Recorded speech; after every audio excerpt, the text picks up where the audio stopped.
what we'll do now is just sort of run through some of the games that were voted for, but maybe didn't quite hit the top 10. And this was for a number of reasons where lots of people in the team hadn't played it, or in terms of consoles probably. I was saying in terms of one game in particular that I think everybody's itching to play. It was one of those ones where they didn't necessarily have the means to play it. So I mean, one of the games that I know not a lot of people will have played was Splatoon. That was voted for by Andy as his game of the year. Fuck's sake, Andy! Seriously, no, I'm joking. It's a fun shooter from what I've seen. I don't have a Wii U. I haven't played it, but it seems like they've got some. I think only Andy does have a Wii U in the world, right? I think he said that it's one of those games where it's got that fun twist on the shooter elements, and it does seem to mix things up a little bit. So yeah, that's an interesting one. Another one on the Wii U was Mario Maker. Okay, I can see that. Mario Maker is just great fun.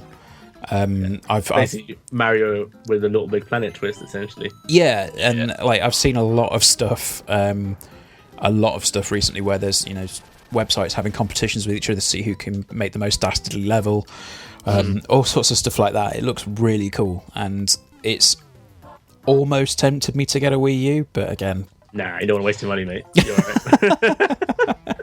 Yeah, it's not. I wouldn't say it's a system seller, to be honest. Nah, keep your £200 to get an Xbox One, mate, instead. Speaking of the Xbox One, we've got Rise of the Tomb Raider.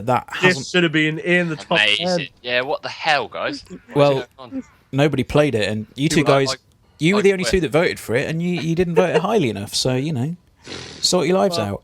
Well, it was in our top 5, so, Yeah, I put it as number 3, so... I put it as 5, sorry. What a game, though. What a game. It's an amazing game. It is such a good game. Oh. I've waxed lyrical about it on previous podcasts, and we did a review, Gary, as well, when we talked about it. It builds on, again, it's a game that builds on what Tomb Raider, like the reboot, did, and adds a whole lot more to it. I mean, there's exploration. You've got Tomb Raider now, which is so much fun. So much fun. It's so, yeah, and like the traversal stuff, the platforming. I've never been so like engrossed in that particular mechanic in these type of games, but Tomb Raider manages to do that. Like every kind of wall climbing or ice climbing, you're there, like you're almost there doing it. Like you can feel that the ice climbing to like go into the wall, and you can you're just like trudging forward and that sort of stuff. It just feels great. It feels great when you're doing it, and even like the bow arrow, like the bow and arrow shooting stuff is great, and the upgrade system you've got there is great, and yeah, it just builds on everything that the reboot did and does it better, and it looks phenomenal. It's one of the best looking games on this current crop of consoles. Definitely, yeah. I think the biggest issue with it is probably the fact that hardly anyone played it. Yeah. Because obviously exclusive to Xbox One.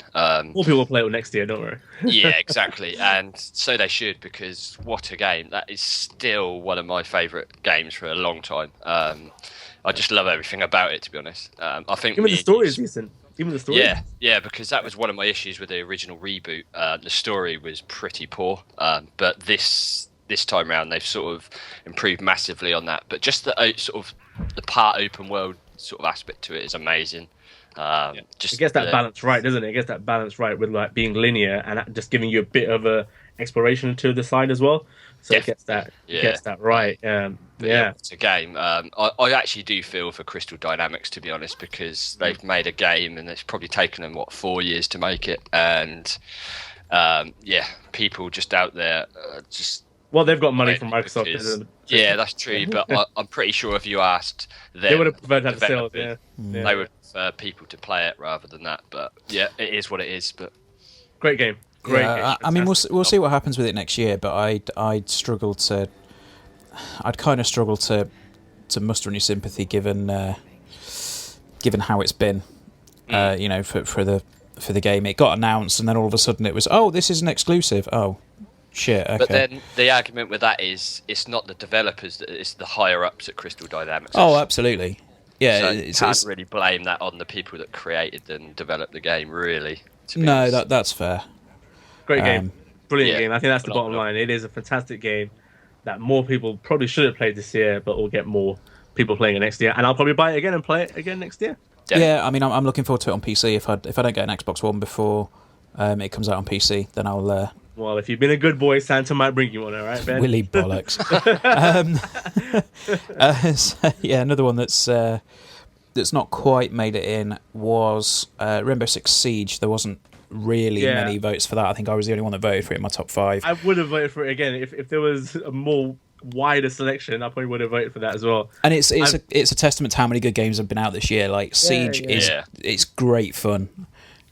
We put like it's a great game as long as you're not playing with Adam Neves. yeah, pretty much. Yeah, he can't play it. But no, it's fantastic multiplayer. Again, we've talked about it, Ben. Now, yeah, seems like a lot. It's just it is primary multiplayer. It probably should have been £30 release rather than a full release because it is primarily a multiplayer game. There's actually very little. There's situations, but that's like training essentially, where you just get a few like a currency to unlock operators. But the multiplayer part of it is just so engrossing. If you're playing with people, it's great. Even if you're playing with randoms, it's still great. It's just, I mean, even last night we had a great fucking round last night as well when we were playing. Yeah. I went on fucking beast mode all of a sudden. It just happens. It just happens. Like sometimes you'll have great games, sometimes you won't have a great game, but you're still enjoying it. You're still in the thick of the action. You're still, participating. You're trying to help the team, find the hostage or find the bombs or whatever. It's just there's so many different ways you can tackle getting into building if you're attacking. There's so many different ways you can defend if you're looking to defend like a position. It's just so good. It's as you said, it's a testament to how many good games have come out here that this hadn't made it in actually. Yeah. If it was out earlier, maybe it might have. I'm not sure. Yeah, I think that's the thing. Like they released it at a really difficult time. And it's probably not been picked up by as many people as they'd have liked, but hopefully it gets that word of mouth because, as you say, that moment when you're the last one on the team and then all of a sudden you've got to... Yesterday I was panicking when it was like 1 against 5. I was like, I managed to take 2 of them down and I was like, oh fuck, I'm not going to do this, 30 seconds left. But yeah, it's like the sheer panic you get and it's crazy. Really, really good.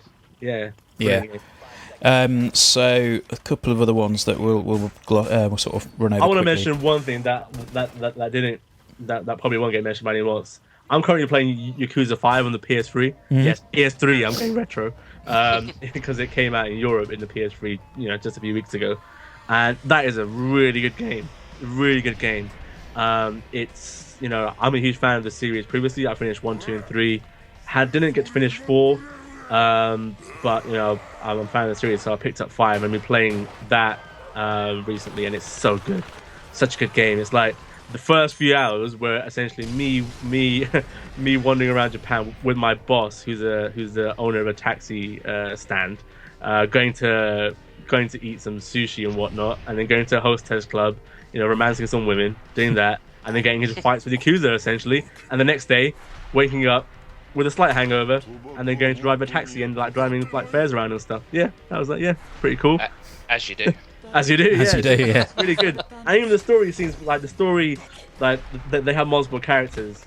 They've still got the main character that's been in all of them since the start, but they've had multiple characters since 4. They've got them again in 5. The way the stories converge at one point is fantastic as well. It's really good. It's got that Japanese. It's basically Shenmue. But not Shenmue. Shenmue with violence. With a violent and a lot of swearing as well, like fuck and shit and all that sort of stuff. It's just lots of swearing in it. Shenmue with a potty mouth. Yeah, essentially that's what it is, and it's like the combat is brutal as hell. Like you literally smash people's heads into into posts and shit. You swing them around, do slams and stuff like that. It's such a good game. It really is, and I'm happy that it's coming. That 0 is coming to the PS4 next year, and 6 at some point will come to the PS4 as well. I think. Can't wait for those. So I just wanted to give that a quick mention. Cool. One more that a couple more that I'll throw in. Obviously, Star Wars Battlefront didn't make it into the top 10. again, another hugely fun multiplayer shooter. We did a video on which one to get, which featured Battlefront quite heavily. It's Star Wars. It's a game. I don't really think there's too much more else to say about it. It's good fun. It's good fun. Yeah. It's not got the depth of other shooters, like say Rainbow Six and whatnot. But you can literally, like, if you've got an hour or half an hour spare, you can just put it on. It's like pick up and play. Just get into it straight away. Yeah. Yeah, definitely. And one more that I'll want to mention. Actually, no, I'll just quickly mention something else that's put in. Andy has put in Just Cause 3 in his list. I think just for the sheer ridiculousness of the whole thing. Yeah. I know that you've obviously played a little bit, Asim. Yeah, I have. Yeah, it is ridiculous. Like the videos I was sending you guys of like me riding like a canister into the sky. Like you can just do shit like that. It's just crazy fun. It's nothing out of the ordinary in terms of like it's Just Cause 2. If you played that, it's essentially that, but prettier and more bollocks to do essentially. But yeah, it's I think the score that Andy gave was fair, and I can see why people would really enjoy that as well. If you're just looking for mindless, not any sort of deep story or anything like that, and just want to have some fun, yeah, it's good. It's all right. Cool. And finally, the last one I want to mention is City Skylines. That came out on the PC earlier this year. It was one of those games where I picked it up because I thought, you know what, I think I picked it up for about £12, and I thought, yeah, I used to enjoy SimCity, and fuck me, that game is incredible. There were points where I'd sit in front of my PC and I'd just like sit in the chair and just go, yeah, I'll play some cities for a bit, and then like my wife's gone out for the day, and then she'd come back and she's like, what have you done today? I'm like, I've built a city. And she said, well, what do you mean you've done? Well, I've played City Skylines. What time is it? And she went, well, I've been out for about 9 hours. And oh shit, right, I should probably get dressed. That's kind of how in-depth City Skylines is, and it's the SimCity game that should have launched a couple of years ago, because obviously EA fucked that beyond belief. And City Skylines has really just put itself right up there, and I think Nick also Nick voted for it in his top 5. Fantastic game, and yeah, fully deserving of a place, but didn't quite make it, unfortunately.